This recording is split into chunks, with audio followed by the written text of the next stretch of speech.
A partir de este momento, las informaciones que son noticia toman el protagonismo. Comienza Informe RCR. Muy buenos días, bienvenidos a esta emisión matutina de Informe RCR que llega a ustedes a nombre de Jaime Nestares en la dirección general de la estación, de Ulitz Arcaya en la gerencia de producción, de Marilia García en la coordinación de redacción, en la producción de este espacio Génesis Rodríguez y en la dirección técnica César Arteaga. Les saluda Argenis Barreto. Comenzamos con estas informaciones. La nutricionista, defensora de derechos humanos y asesora de Cáritas de Venezuela, Susana Rafali, aplaudió el convenio que se firmó con el Programa Mundial de Alimentación de la ONU para atender a los niños más necesitados en esta materia. Rafali, en declaraciones dadas esta mañana en RCR, hizo un llamado a que se aparte toda política en este trabajo y se cumplan las condiciones para atender la crisis alimentaria infantil que se viene denunciando desde hace varios años. La imparcialidad es hacerlo a quien lo necesita según lo estipule necesario el programa y no parcializado hacia ningún tipo de grupo o persona. Y finalmente la independencia operativa. Esto es importantísimo y me llamó la atención que el director del Programa Mundial de Alimentos lo dijo cuando estaba siendo televisado en BTV, que les agradecía la posibilidad de dejarlos entrar y hacerlo con independencia operativa. Parece que eso fue un punto importante de la demora en la que les costó ponerse de acuerdo, y es porque la independencia operativa es que la posibilidad de que venga el programa y haga lo que tiene que hacer con personal propio. Es decir, sin que la intención, si la hubo, de que trajeran solo el alimento y se fueran, eso está muy lejos de la realidad. Realmente los beneficios que viene a entregar el Programa Mundial de Alimentos están muy lejos de la posibilidad de ser entregado por los milicianos o de que esto se fugara hacia otros grupos que no los necesitan. Asimismo, Susana Rafali aseveró que la desnutrición infantil en Venezuela sigue creciendo. Durante este tiempo de pandemia se registró un 75% de desnutrición infantil en el país y un 54% está en deterioro, es decir, en alarma. En este sentido, Rafali aclaró que este Programa Mundial de Alimentación no es para que todos los venezolanos mejoren su alimentación, sino para solventar una crisis que registra en sectores puntuales donde se ha realizado un constante monitoreo. Hay un trabajo muy grande de divulgación para que las personas, al oír la noticia de que viene el Programa Mundial de Alimentos, no se hagan la expectativa de que como el programa está aquí, vamos a comer todos mejor. No, el Programa Mundial de Alimentos no está para que nadie coma mejor en ninguna parte del mundo, sino para llenar un vacío que se está dejando o una interrupción que ha sucedido en una nación cuanto a su sistema alimentario o a las posibilidades de las personas de poder vivir, de tener medios de vida suficientes. Entonces, realmente participamos con ellos. En las primeras encuestas de seguridad alimentaria a finales del 2019, ellos tienen las evidencias de dónde encontraron peor las cosas, pero además nos piden cada 3 meses mantenerlos actualizados sobre esto y se les envía la información sobre la desnutrición infantil. Entonces, la desnutrición infantil sigue en niveles muy altos.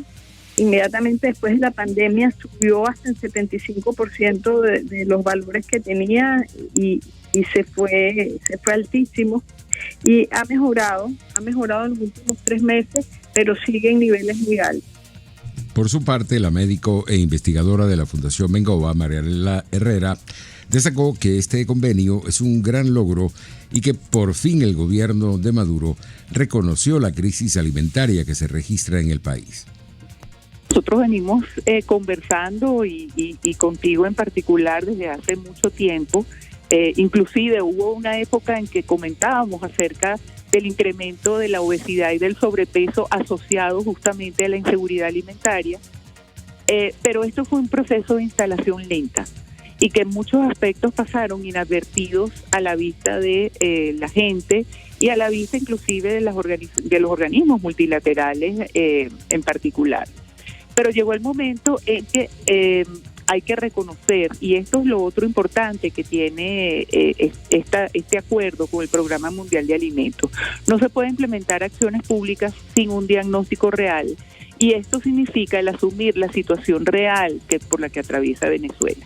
Entonces, cuando tú asumes la situación, puedes plantear por lo menos acciones más realistas y con estructuras más válidas y sólidas para que sean sustentables en el tiempo. Entonces, claro, una situación como esta, que viene gestándose desde hace tiempo, que ha pasado por niveles múltiples de agudización, de hiperinflación, de acompañamientos de otras cosas, y que ahora además se le suma la pandemia, pues por supuesto tiene un escenario donde había que tomar una acción contundente como esta. Herrera, en declaraciones ofrecidas hoy en RCR, insistió en que este programa de alimentación, que podrá atender a más de 1.5 millones de niños venezolanos, trae de vuelta a Venezuela la esperanza y la confianza en que estos infantes puedan alimentarse y así bajar los índices de desnutrición. La confianza en que las acciones públicas van a llegar a quien deben llegar, la confianza en que sí vamos a ver una mejoría, la gente lo está pidiendo. Tú hablas con cualquier persona en una comunidad y ¿qué es lo que quiere? La gente quiere sentirse mejor, quiere trabajar, quiere que las cosas funcionen, y esto parece que abre una esperanza en ese sentido, por lo que realmente esperamos que estos principios que comentaba Susana se cumplan y realmente sean el asidero de esta nueva acción pública que está, por fin, pareciera estar basada en una evidencia que es como se deben tomar las acciones de política pública. Entre tanto, Rodrigo Agudo, director de la Red de Alimentos de Venezuela, aseveró que la crisis alimentaria que hay en el país desde hace tiempo obligó al régimen de Maduro a firmar ese convenio con el Programa Mundial de Alimentación, ya que lamentablemente no ha tenido cómo responder ante esta crisis. Hoy Venezuela se ubica entre los 10 países, bueno, y no lo digo yo, lo han dicho ya repetidamente el informe de las Naciones Unidas, con mayor hambre, ¿no? Y hoy sumado también a los países con mayor inseguridad sanitaria en términos de lo que significa el poder atender la pandemia que estamos viviendo. Yo siento que esta noticia, en alguna forma positiva que es, también haga tomar conciencia al gobierno que es imprescindible también que se abra un programa similar en términos sanitarios con el COVAX a los efectos de poder empezar a vacunar a la población venezolana. Por su parte, Rodrigo Agudo, en entrevista esta mañana en RCR, alertó que es posible que en poco tiempo se dispare una crisis alimentaria en todo el país debido a la escasez de combustible, el cual está afectando la cosecha de varios rubros en el campo. El gobierno se ve obligado, se ve obligado por las circunstancias y evidentemente la profunda crisis de abastecimiento alimentario en abrir este espacio que en cierta manera significa el reconocer la necesidad de hacer un acuerdo para poder empezar a solucionar los problemas de Venezuela. Paralelamente a eso, tú lo acabas de señalar, estamos viviendo en la crisis más profunda en términos de lo que es la producción agrícola nacional, la posibilidad de rescatar la soberanía alimentaria en un país que tiene el potencial por sus condiciones agroclimáticas y por la capacidad y el conocimiento que se tiene de las actividades agrícolas de poder abastecer hasta un 70% de las necesidades alimentarias que necesita la población, y también poder, con las exportaciones que se pudiera lograr con esos rubros, poder importar lo que no podemos producir. En otras noticias, El coordinador de la ONG Monitor Salud, Mauro Zambrano, aseguró que los hospitales del país se encuentran a su máxima capacidad tras el aumento de pacientes contagiados con COVID-19. Zambrano además reiteró el aumento de las cifras de médicos y personal de salud fallecidos por el virus. Sigue llegando pacientes con síntomas de COVID-19 a nuestros centros de salud y decirte que en Caracas en este momento no hay ni una sola cama de terapia intensiva para atender a los pacientes con esta patología, pero además las camas de hospitalización totalmente full. Es algo que nos siguen reportando y además llamar a la concientización, porque no pueden hacer ver que la pandemia está controlada cuando siguen llegando centenares de pacientes, familias enteras a nuestros centros de salud y no pueden ser atendidos porque están a su máxima capacidad. Pero además tenemos el incremento de muertes de trabajadores de la salud. El del mes pasado, que tuvimos 72 muertes en el mes de marzo, ya estamos ahorita a punto de superar esa cifra. Por su parte, el médico Julio Castro, representante de la Comisión Delegada ante la Mesa Técnica Nacional de Vacunación, alertó este martes sobre el surgimiento de un mercado negro de vacunas en Venezuela. Explicó que las inyecciones se venden en dólares y sin las medidas sanitarias necesarias para garantizar que el producto llegue en buen estado. Castro también denunció sobre posibles irregularidades en el plan de vacunación. Sabemos que hay sitios irregulares de vacunación, ministerios y oficinas gubernamentales que no son centros señalados como los hospitales, indicó. Pasando a otras informaciones.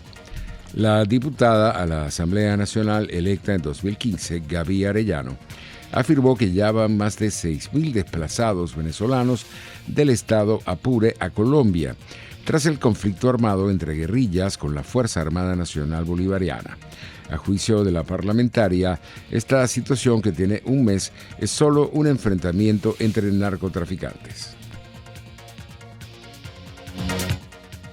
Que es una disputa de control de la ruta del narcotráfico entre dos frentes de la FARC. Lamentablemente las Fuerzas Armadas venezolanas no defienden ni la soberanía ni lo que establece nuestra Carta Magna, sino que están cumpliendo directrices, órdenes de Iván Márquez. Sí, el terrorista Iván Márquez, que históricamente ha hecho mucho daño y dolor a Colombia, hoy se traslada al territorio venezolano, al estado Apure, y donde lamentablemente superan las 6.000 familias venezolanas que han sido desplazadas forzosas desde Apure y que han llegado al Arauca. Por su parte, la vicepresidenta de Colombia, Marta Lucía Ramírez, en declaraciones dadas en RCR, exhortó a la comunidad internacional a trabajar más en la migración venezolana, que está huyendo de la crisis político-social y económica del país, además del conflicto armado entre la guerrilla y los militares venezolanos en el estado Apure.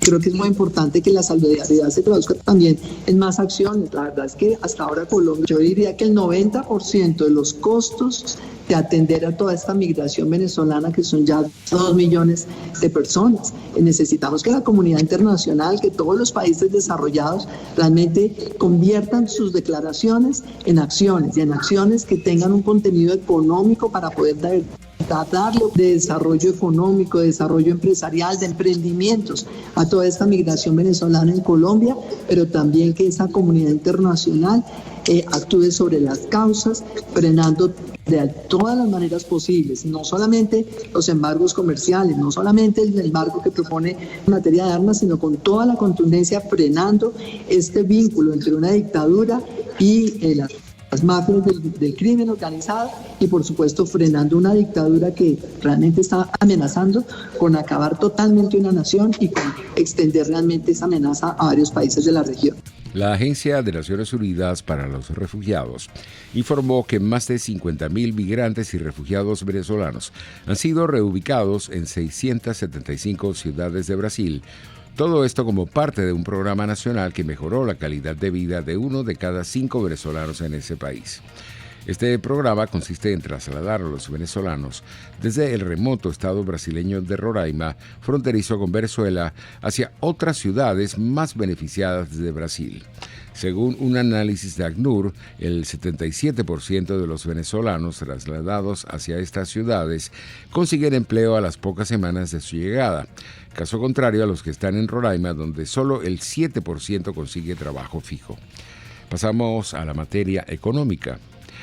El Centro de Documentación y Análisis Social de la Federación Venezolana de Maestros informó que el costo de la canasta alimentaria del mes de marzo se ubicó en $322.57, es decir, 612.900.945 bolívares.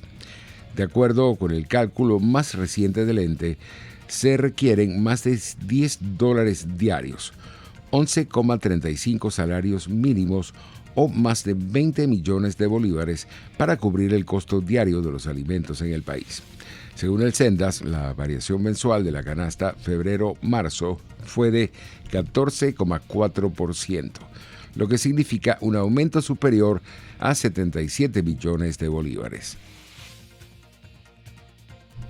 En otras noticias, tras 2 semanas de haber sido reactivada, los encargados de la refinería de Puerto La Cruz en el estado de Anzoátegui paralizaron nuevamente la producción de gasolina debido a un accidente ocurrido en la planta de hidroproceso. Gregorio Rodríguez, dirigente sindical del sector petrolero, informó que el hecho ocurrió en la madrugada del pasado domingo. Es hora de ir a publicidad y regresamos. Usted escucha Informe RCR por su 750 AM. Puedes seguirnos en nuestras redes sociales. En Twitter, @RCR750, la radio que se ve. Dosis Alternativa es tu espacio para conocer de cerca todos aquellos temas relacionados con la salud, educación, la familia, entre otros. La ansiedad es una respuesta fisiológica, eso tú no lo puedes evitar. La ansiedad se presenta cuando hay una situación que tú no sabes cómo manejar. El problema es cuando tú permites que esa ansiedad sobrepase los niveles que tú puedas manejar. Dosis Alternativa nos permite tener las respuestas con los especialistas de aquellas interrogantes que nos hacemos en nuestra vida cotidiana. El estrés es una reacción fisiológica natural que se genera como respuesta ante un evento que es percibido, y quiero recalcar lo de percibido, como un evento amenazante que nos sobrepasa en nuestra capacidad de respuesta. Dosis Alternativa, una gama de posibilidades donde su bienestar físico y emocional toman significado. Con Marilia García, de lunes a viernes a las 9:30 de la mañana, solo por RCR 750, la radio que se ve.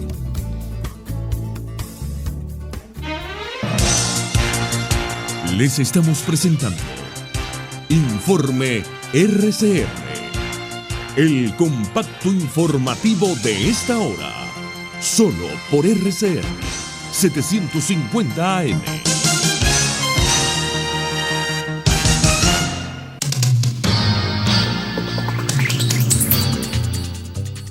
Pasamos a la materia internacional. El presidente de Estados Unidos, Joe Biden, celebró este martes que se haya hecho justicia en el juicio por la muerte del afroamericano George Floyd en mayo pasado, después de que el ex policía Derek Chauvin fue declarado culpable de los 3 cargos que enfrentaba. Biden se declaró aliviado por el veredicto durante una llamada telefónica con el hermano de Floyd, Philonise, que fue grabada en video y publicada en Twitter por el abogado de la familia, Ben Crump. En otras noticias.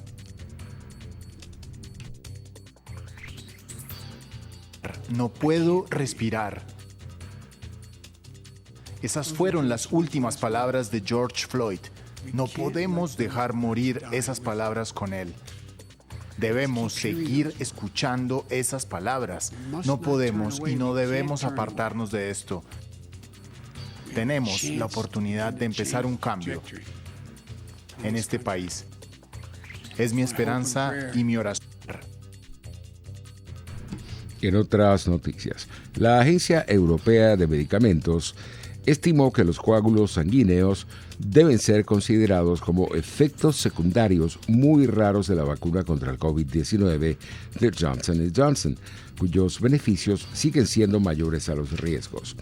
La EMA estableció un posible vínculo entre la vacuna de este laboratorio estadounidense y casos registrados de coágulos sanguíneos que deben ser incluidos como efectos secundarios muy raros del fármaco. El regulador europeo encuentra un posible vínculo con casos muy raros de coágulos sanguíneos inhabituales asociados a las plaquetas sanguíneas bajas, declaró el organismo, añadiendo que esto confirma que el balance global de beneficios y riesgos sigue siendo positivo. Pasamos a la materia deportiva. El pitcher venezolano Eduardo Rodríguez toleró 2 carreras y 3 hits a lo largo de 6 entradas, en las que recetó 6 ponches para que los Medias Rojas de Boston vencieran este martes 4-2 a los Azulejos de Toronto. Sander Berger sacudió un jonrón de 3 carreras para respaldar la faena de Rodríguez, quien se perdió la temporada anterior debido a complicaciones tras contraer COVID-19. Y pasamos al fútbol. Un gol del central argentino Lucas Trejo a 10 minutos del final y la precisión sirviendo balones del mediocampista Maurice Cova le dieron al Deportivo Táchira la victoria de 3-2 ante el Olimpia de Paraguay en el debut de ambos clubes en el Grupo B de la Copa Libertadores 2021. Trejo anotó de cabeza tras un centro a pelota quieta de Cova para desnivelar el partido en el Estadio Pueblo Nuevo de la ciudad de San Cristóbal en el arranque del Grupo B. Así estamos llegando al final de esta emisión matutina. Los esperamos para nuestra emisión meridiana. Hasta entonces. Hasta aquí este compacto noticioso. Manténgase en nuestra sintonía, porque estaremos informándole de la noticia al momento de producirse. RCR 750 AM.